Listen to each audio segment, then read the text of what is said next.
Bismillah. Assalamualaikum warahmatullahi wabarakatuh. Alhamdulillahirabbil alamin hamdan ma'adan wa mazidan.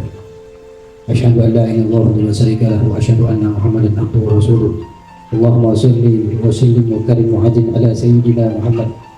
Wa wujud bi hadzal yawm wa fi kulli yawm wa fi yawmin ma'ud syarran wa jahran bid dunya wal ukhra wa ala alihi wa sahbihi wa sallam.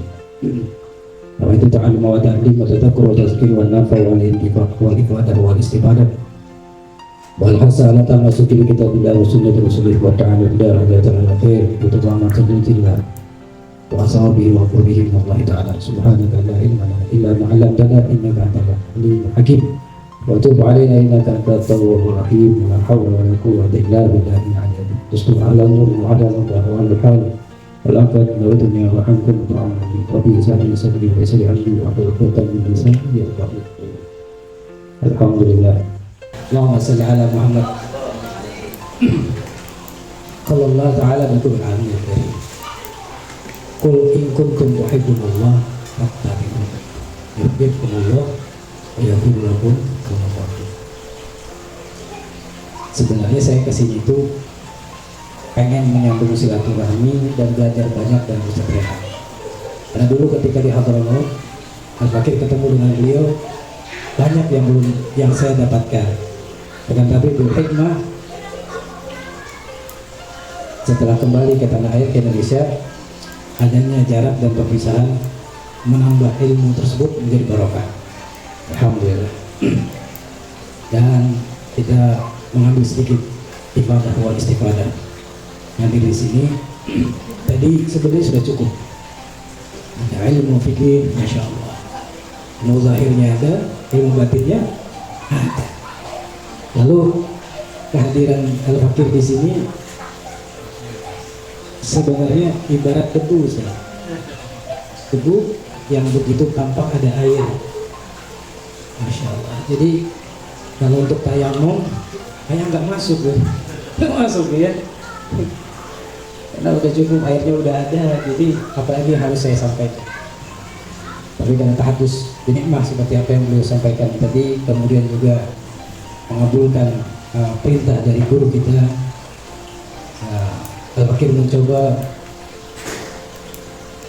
sedikit menambahkan apa yang beliau sampaikan tadi. Allah Subhanahu wa taala mengingatkan, qul in kuntum tuhibbunallaha fattabi'uni.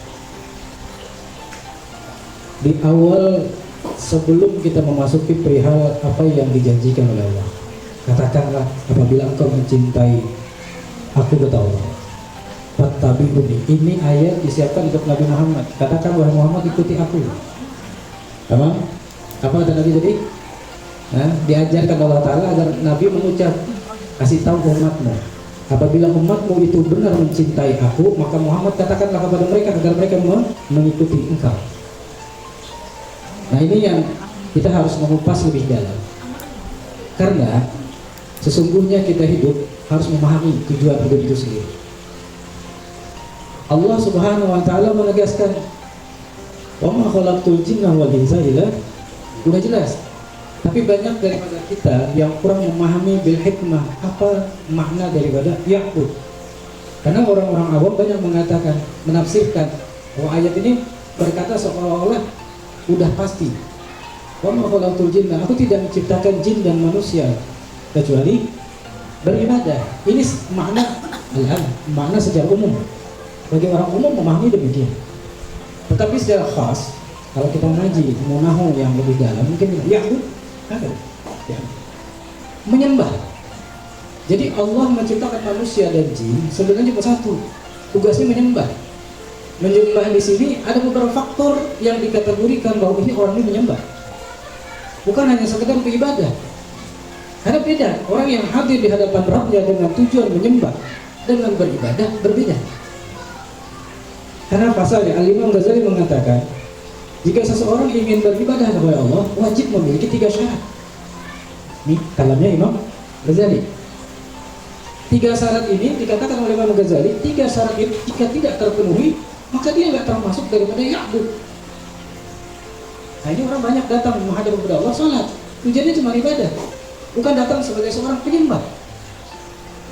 Nah, kalau orang itu mau datang sebagai orang yang menyembah di hadapan Tuhannya, saya teringat sebuah kisah daripada Sayyidina Ali dan Al-Abidin. Mau sholat aja beliau tuh nyaris pingsan, baru mau mengambil wudhu, udah jalan berkati-kati, air matanya berkucuran. Ini bukan soal ibadah, tapi dia tahu betul siapa yang mau dia temui. Nah, kalau kita beribadah, mohon maaf, apakah sudah ada rasa nikmat di dalam ibadah kita? Kita kadang-kadang sholat cuma keburu waktu, mumpung masih sempat. Betul? Tapi masih syukur Ustaz, daripada enggak. Di akhir zaman ada muskilah, ini masalah. Lalu Ya'qub tadi Imam Ghazali menegaskan ada 3. Yang pertama, orang itu mau beribadah, ibadah itu diterima oleh Allah. Pertama, dia harus mengenal siapa Tuhan yang dia sembah. Kita pengen sembah Allah, tapi kita mengenal sama Tuhan yang kita sembah. Yang kedua, kita harus tahu cara kita beribadah. Yang ngajarnya ibu fikih, bagaimana kita berdiri sholat. Tadi sampai dibahas tadi. Kita takbir begini. Mungkin udah jelaskan. Takbir di dalam sholat ada berapa? Takbir di dalam sholat ada 2. Yang pertama takbiratul ihram, yang kedua takbir intikal. Takbir intikal ada berapa dalam sholat? Ada 7. Kemudian di dalam takbiratul intikal ada berapa? Dan di mana tempatnya saat kita mengangkat tangan? Kok jadi begitu rumit untuk sholat? Kenapa? Karena Nabi bilang, sholli kama ra'aitumuni sholli. Sholat kama ra'aitumuni. Sholatlah kalian sebagaimana kalian melihat aku sholat. Sekarang pertanyaannya, ada yang di dalam sini yang pernah lihat Nabi sholat? Nah, ini jadi masalah. Ada yang ketemu Nabi dalam mimpi, terus lihat Nabi sholat, terus bagaimana jalannya? Udah, kita lupakan dulu sebentar. Ketiga, kata Imam Ghazali, kita sholat wajib tahu cara kita menghadap kepada Tuhan. Ini perkara tasawuf yang kita pelajari. Kita mengenal Tuhan, perkaranya tauhid. Kita belajar bagaimana tata cara kita beribadah, yang ngaji perlu kita pikir. Kemudian bagaimana cara kita menyembah kepada Tuhan kita wajib memiliki keadaan hati yang bersih. Sehingga kita datang kepada Tuhan kita sebagai seorang penyembah, bukan seorang pengabdi, sekadar beribadah, melepaskan tanggung jawab, melepaskan status kita sebagai umat Islam tanpa kita tahu sholat kita sudah diterima atau belum. Kita kembalikan lagi kata Nabi tadi, yang ketika diperingatkan oleh Allah, kasih tahu tuh umatmu, kalau dia mau cinta sama aku, kalau dia benar cinta sama aku, yuhibbukumullah. Setelah apa? Setelah apa? Mengikuti aku. Sekarang kita wajib sholat tuh sesuai bagaimana Nabi sholat. Jangan ngada-ngada sholatnya. Mau takbir aja pakai jurus duluan. Allah. Ikut siapa sholatnya? Mau pernah lihat Nabi sholat begitu? Ada yang udah teriak kan? Allahumma hadai. Begitu turun takut doanya jatuh. Allah ikut siapa begitu? La ilaha illallah. Allahumma shalli ala Muhammad. Lalu kembali ini yang bahaya yang 4 tadi. Mohon maaf, mungkin udah disampaikan, kalau bukan kita sama-sama saling ingat ya, saling ingatkan.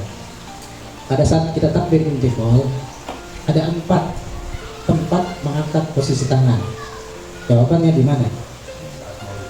Saat mau rukuk, tidak, bangun dari sujud, kemudian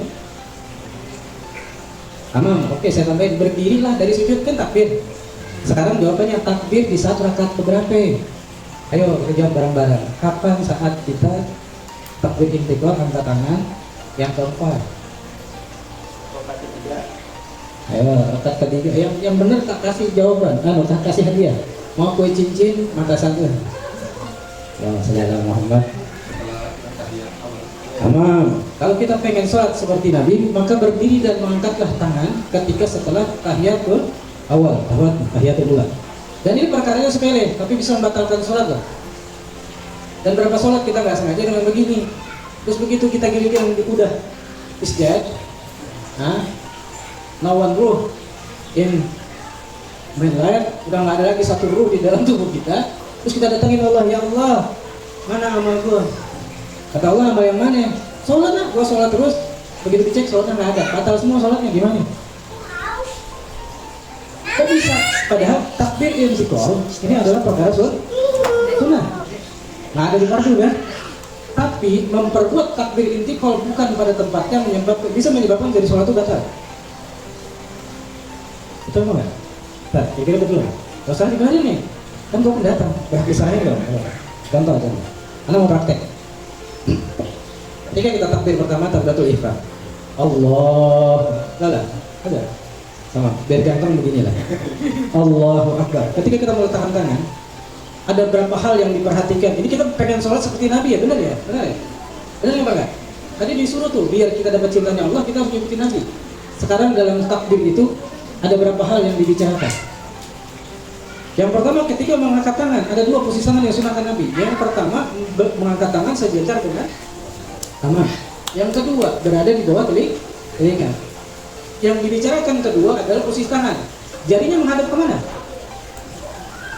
Ada dua pendapat, lurus dan sedikit membengkok. Sama. Ketiga, yang dibicarakan ketika tangan itu turun, diletakkan di posisi bagian mana itu tangan? Jangan-jangan sholatnya masih ikut teman, ikut almarhum bapak. Oke, ketika tangan itu bersedekap, diletakkan di atas daripada bagian, mohon maaf, jangan expose sama warna kulit saya, sedikit agak putih, yang hitam agak menjauh.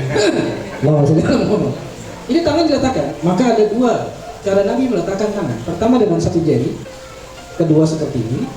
Kemudian Nabi juga pernah meletakkan seperti tangan. Tiga. Cuman yang paling masyhur di kalangan ada dua dan seperti ini. Yang diikuti oleh Imam. Kan kalau salah itu Ustaz, jangan bilang dia ya. Dan Anda balik nih. Allahumma shalli ala Muhammad. Tamam. Ketika takbir intikal, kita akan mulai rukuk setelah takbir. Kita angkat tangan. Allahu Akbar. Tadi dijelasin sama Ustaz tuh. Artinya takbir intikal ketika mengucap kalimat takbir itu hendaknya tidak diawali, tidak di awal pergerakan ataupun di akhir pergerakan, tapi harus bersambung karena namanya intikal. Perubahan dua posisi dalam satu gerakan. Ketika kita rukuk, naik lagi sama akhirnya tidak. Maka dua-duanya nggak boleh terputus. Berdiri dulu, Allahu Akbar, lalu rukuk. Ini nggak sama Nabi. Batal sholat sih enggak, tapi nggak sholatnya seperti Nabi. Kita bangun lagi, kita takbir lagi, Allahu Akbar, baru kita tidak. Baru sampai Allahu liman hamidah kita ucap, baru kita berdiri. Ini bukan sholatnya seperti Nabi. Nah ini nggak masalah. Yang tadi yang saya ingin bahas, takbir intikal di luar pada tempatnya yang semestinya. Ya ini gimana? Sunahnya bangkit setelah tahiyat awal. Ingat nih, bangkit setelah tahiyat awal. Oke. Lalu apa yang terjadi ketika ketika ibu-ibu takbirnya naik berdiri setelah rakaat pertama? Langsung angkat tangan. Apalagi yang jadi imam. Wah, ini bahaya. Dua gerakan yang diangkat secara bersamaan itu dicatat dengan dua gerakan. Allah, baru bangun nih. Allah, mohon maaf, ibu yang pakai kerudung agak panjang, ibu pakai mukenanya agak berat sedikit, atau yang terbiasa dengan gerakan dari depan, matanya langsung bergerak melihat ke sejadah tanpa ia sadari dia menggerakkan kepala, maka terhidung tiga gerakannya bersamaan. Dua tangan, satu kepala. Batal apa enggak? Batal apa enggak? Batal.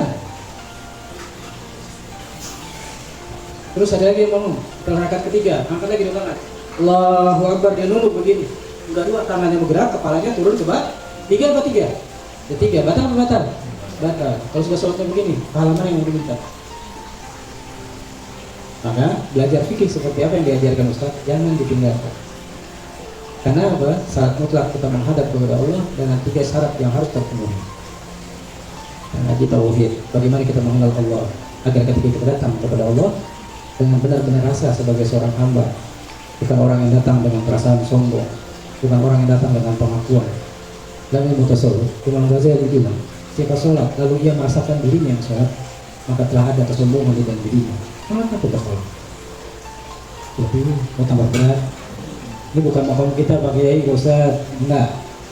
Saya Al-Bakri ceritakan cuma satu tujuan. Bapak kita sebagaimana sholatnya ini bulan Rajab sebentar lagi. Bulan Rajab sebentar. Ada cerita bu. Ketika Nabi Muhammad pulang di dalam perjalanan Mi'raj, ada Nabi yang berani bilang seakan-akan tuh bahasanya kayak orang Betawi bilang, berani-beraninya nyuruh Nabi Muhammad bolak-balik mondar-mandir. Nabi siapa? Nabi Musa. Nabi Musa ini kalau dalam bahasa orang daerah kami itu tenggeng, koyo, apa itu? Original apa itu? Kayak orang yang petantang-petenteng itu tabiat Nabi Musa nih, sedikit agak konyol. Nabi Musa menyuruh Nabi Muhammad bolak-balik ketemu sama Robnya. Itu bukan Nabi Musa yang nggak tahu derajatnya Nabi Muhammad. Nabi Musa udah berapa kali cerita sama Allah Ta'ala, karena Nabi Musa harimullah.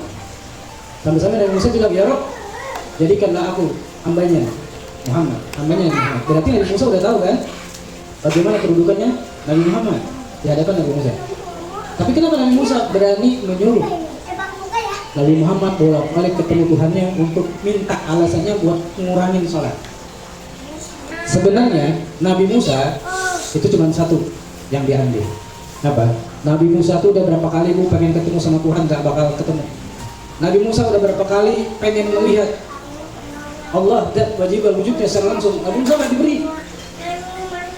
diberi, apalagi lebar kayak kita, nggak bakalan. Lalu jalan Nabi Musa buat bisa dekat sama Tuhannya, bisa menambung angan batinnya kepada Tuhannya, hanyalah melihat wajah orang yang pernah melihat Rabbnya. Paham? Udah paham? Nah, ini udah paham belum? Saya ulangi lagi. Ketika Nabi Musa ini menyuruh Nabi Muhammad bolak-balik ketemu Allah, berapa kali itu? Dari 50 jadi 5. Nabi Musa nggak pernah merasa puas melihat wajah orang yang memandang wajahnya Allah Ta'ala. Ulang lagi, ulang. Berapa? Berarti kurangin 5. Berat. Umat gue yang gede-gede nggak tahan, apalagi umat gue yang kecil-kecil. Balik lagi. Balik lagi, bisa kasih ke 5. Berapa kali balik lagi? Ketinggal ketiga 5, Nabi Musa nanya, balik sana. Itu bukan Nabi Musa mau entengin kita supaya nggak sholat. Nabi Musa pengen masih ada waktu untuk bisa memandang wajah Nabi Muhammad yang melihat Allah secara langsung. Karena dalam kitab karyanya Sayyid Muhammad bin Ali Al-Maliki, beliau mengatakan dalam kitab Al-Anwarul Wahiyah, itu disebutkan bahwa Nabi Muhammad melihat Allah tanpa ada halangan, ada hijab, dan bahkan bukan ruhnya yang bertemu, tetapi dua-duanya, ruh dan jasmani. Lalu kita pengen sholat, maka sempurnakanlah sholat kita dengan mutabaah kepada Nabi Muhammad SAW. Sekarang pertanyaannya, kita mau mutabaah sebenarnya kemana lagi? Mau ada ketemu? Nah, kita turunin. Kita pengen ketemu Allah, belajar dengan Nabi Musa. Kita pengen sholat, menghadap Allah secara murni, belajar dengan Nabi Musa. Kenapa? Kita sholat gak bakalan bisa menghayal bagaimana itu Allah yang Maha Besar. Mengira-ngira otak kita tidak akan mampu mengira-ngira bagaimana kebesaran Allah. Maka kita turun ke bawah. Maka jadilah Nabi Musa yang memandang wajah Nabi Muhammad yang langsung berhadapan dengan Tuhannya. Itulah hakikat seorang Yakub di dalam kehambaannya, di dalam sholatnya seperti itu. Mudah paham ya? Artinya apa? Kalau kita punya guru, seorang murid harus bisa menghadirkan rasa dekatnya kepada gurunya.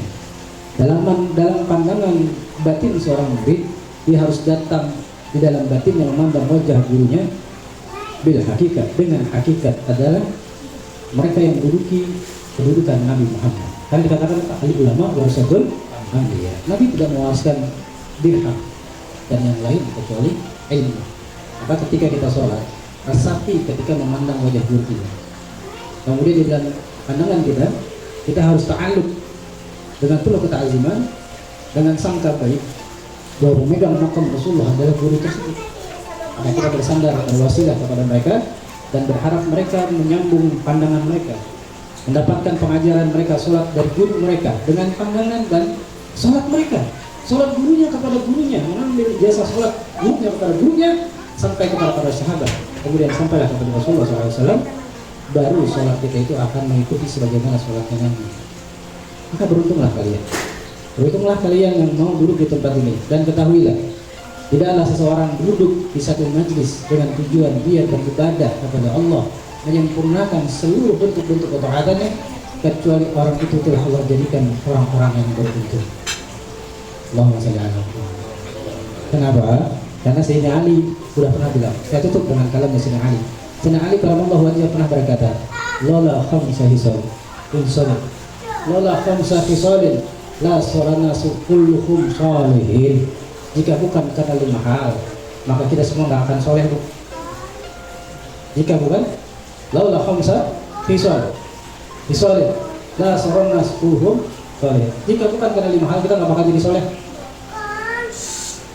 Kalau orang tuh ada yang 5 hal ini, kita nggak bakalan soleh. Ini didengerin, disampaikan juga kepada tetangga. Pakai toa nggak nih? Bukan, pakai toa nggak? Nggak. Wah, besok pasangin toa. Pada tempat aneh, ini 4 toanya tuh. 4 toa di atas. Karena wajib kita sampaikan supaya kita semua juga sadar. Jika bukan karena 5 hal, maka kita akan jadi soleh. Awaluha al-qanatu bil jahli. Al-qanatu bil jahli. Ini sudah akhir zaman, apalagi mohon maaf nih. Orang itu terbiasa betah di dalam keadaan bodoh. Udah bu. Muhammad.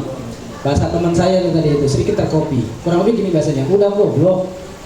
Nggak mau ngaji. Terus udah ngerasa, wah gua di rumah sholat doang kok, ngaji doang, nggak tahu sholatnya salah. Orang sholat nggak bisa membedakan mana yang rukun, mana yang sunnah. Juga sholatnya nggak salah. Udah hafal belum? Mana yang masuk rukun, yang wajib, mana yang sunnah di dalam sholat? Nggak bisa membedakan. Ini disangsikan sholatnya. Berapa rukun qauli di dalam sholat? Berapa rukun qalbinya? Berapa rukun fi'linya? Nggak tahu belum? Nggak tahu, tapi ngomong. Aneh sholat terus Ustaz. Biar gak ke pengajian cukup, aneh udah sholatnya goblok.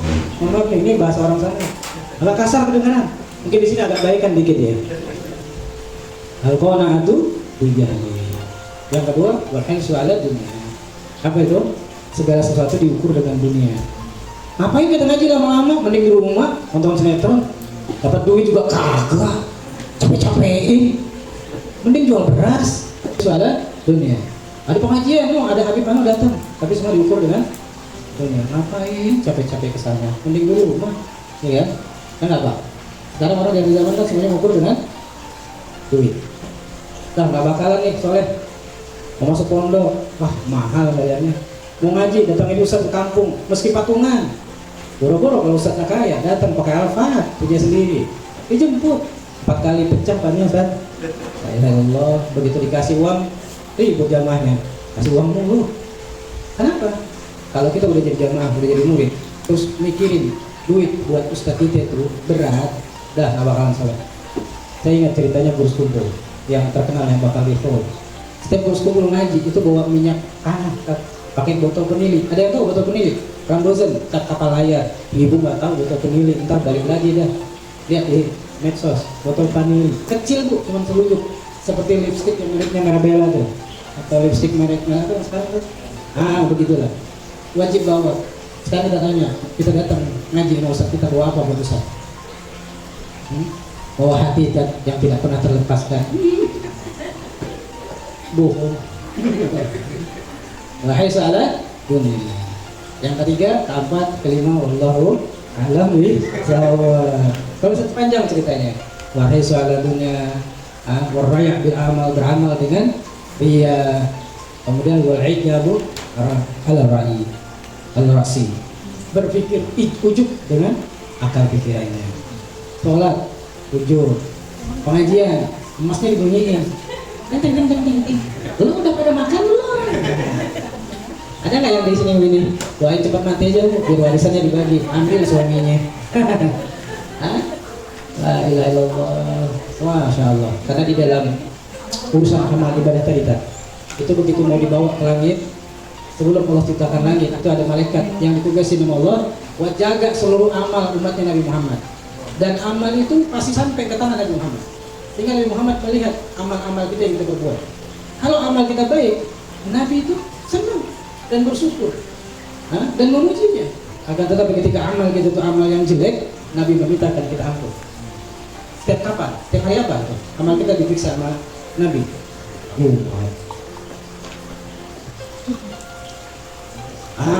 Kemis. Kita kasih contekan. Kemis. Langit pertama dijaga. Ada malaikat bawah. Amalnya bagus, bercahaya. Terus dibilangin apa? Malaikat yang jaga. Bawa pulang. Lemparin nih amal ke muka orangnya. Kenapa? Ini orang beramal senang gibahin temen. Nah, ibu-ibu kalau ngaji kan biasanya gitu campurannya, seni dalam majelis itu begitu. Datang wajahnya bagus, pulang lebih bagus, tapi lidahnya auzubillah min dzalik. Terus banyak lah. Akhirnya apa? Sampai pakar hasad, iri, dengki, takabur, sombong, semua akan difilter sampai kepada langit ketujuh. Apabila semua penyakit hati itu ada, maka Allah tidak akan pernah melihat sebesar biji zarah pun dari setiap amal kita. Kalau udah begini, apa yang mau kita katakan? Dan ingat, yang bisa kelak menolong kita bukanlah amal kita, melainkan syafaat Nabi Muhammad Sallallahu Alaihi Wasallam. Kuatkan hubungan cinta. Hanya satu lagi senjata. Setelah kita beramal, kita tidak mampu menghitung amal kita dengan benar, apakah diterima atau tidak, maka sandarkan hatimu, jiwa dan ragamu dengan penuh kecintaan kepada Nabi Muhammad, karena hanya dialah yang mampu menyelamatkan kita kelak di yaumil akhir. Jadi sekarang nih tanami cinta kita kepada Nabi Muhammad. Banyak menyebut nama beliau dengan salawatnya, beramal dengan amalan-amalannya, berpakaian dengan pakaiannya, mengikut bagaimana perjalanan hidupnya. Kadang-kadang Bu, ini ibu-ibu berapa persen? Banyak ibu-ibu. Pas nih, pas banget. Tapi mohon jangan tersinggung. Ntar kalau mau dijagain, jagain aja, tapi jangan lupa kasih amplop. Ibu-ibu kadang-kadang kalau pengajian, masya Allah, seperti Khadijah dan Fatimah, pakai kerudung rapi, pakai baju muslim rapi. Tapi pohon, coba dicek, pakai kaos kaki nggak? Enggak. Nah ini belum sepenuhnya lagi kita mengenal Sayyidah Fatimah, belum sepenuhnya kita mengenal Sayyidah Khadijah yang menutup sampai kakinya tidak dilihat orang. Sayyidah Khadijah itu mau meninggal Bu, sampai mikir, mau ngomong sama ayahnya, ya ayah, kelak aku meninggal, kata Fatimah. Kalau kamu meninggal, Sayyidah Fatimah di hadapan Nabi bilang, boleh nggak aku minta keranda? Keranda itu ciptaan karakter daripada Fatimah yang tidak mau dilihat untuk tubuhnya. Bahkan ide Fatimah itu diambil oleh Khadijah yang juga takut kalau nanti ibunya meninggal, bentuk lukuknya dilihat. Sekarang aurat perempuan banyak dari aurat jamaah. Dia yang nikahin capek-capek cari uang suaminya, auratnya yang menikmati laki-laki yang banyak. Sengaja di umrah di medsos, dari atas ke kaki. Persiapan majelis malam hari ini. Gak cinta sama Nabi Muhammad, bohong. Maaf panjang ya, jauh Bu dari Banjarmasin, capeknya aja gue bilang. Mudahan sabar Ustaznya. Sedikit aja lagi, sedikit yang hadiah buat ibu-ibu. Karena kebetulan ada isi saya. Isi saya mau kenalan, silahkan kenalan gratis. Tapi nggak punya medsos. Perempuan yang benar-benar mengikuti Fatimah, dia tidak akan mengumbar auratnya. Dan cara berpakaian Fatimah, kita harus pelajari bagaimana pakaian Fatimah. Kemudian andaikan Nabi datang ke tempat ini dan yakin ketika di tempat ini banyak yang menyebut, banyak yang mengingat Nabi, Nabi hadir. Sekarang mau tanya sama ibu, ini pertanyaan terakhir dan saya habisnya akan langsung pulang. Bu, kalau Nabi Muhammad datang ke tempat ini, lalu kita tanya sama Nabi, ya Rasulullah, apakah saya ini umatmu? Berani nggak nanya begitu? Berani nggak nanya? Atau balik, Nabi nanya, kamu ini umatku apa bukan? Ibu berani jawab nggak? Waktu pengajian Nabi datang, ibu bisa saja seperti umat Nabi Muhammad yang Nabi bukan. Tapi kalau setelah majelis tanya tuh, ini umat Nabi Muhammad atau bukan? Keluar yukensian atau pakai jilbab di atas, kakinya kayak jajanan buat anjing. Tahu Bu jajanan buat anjing? Atasnya jilbaban, tangannya ditutup pakai kerudung panjang, kakinya betisnya kayak kesebelasan, bulunya gede-gede kelihatan. Ini belajar dari mana begini? Ngaji di mana? Siapa ustadznya? Belajar untuk aurat mengikuti Sayyidah Khadijah wa Fatimah.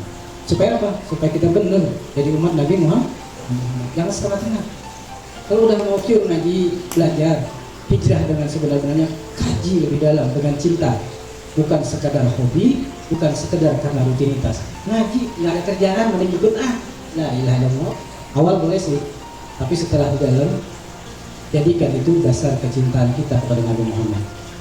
Kan perempuan nggak mungkin pakai imamah seperti saya belangkonan, maka perempuan akan menutup auratnya mengikuti Sayyidah Fatimah kan. Setiap saat tuh tanya, ketika ibu melepaskan jilbab, ketika ibu melihat putri ibu melepaskan jilbab, ketika ibu keluar tidak menutupin aurat, tanya, apakah ini umat Nabi Muhammad yang dibuka? Kalau bukan, segera tutup kembali.